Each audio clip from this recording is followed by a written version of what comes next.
Legyen világosság, írta Mikó Imre, a sepsiszentgyörgyi Székely Mikó Kollégium alapítója az iskola számára tervezett címerre.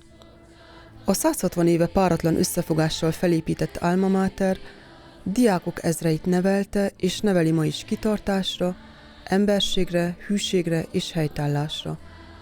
A kollégium szelleméről és az évszázados falai között eltöltött évekről diákok, tanárok és az iskola egyik legidősebb véndiákja mesél nekünk.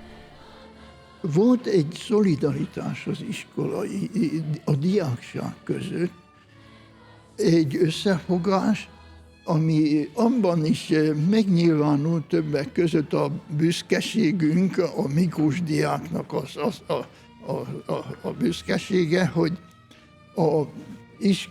még a sapkát is, a diák sapkát úgy különlegesen hordoztuk a fejünket.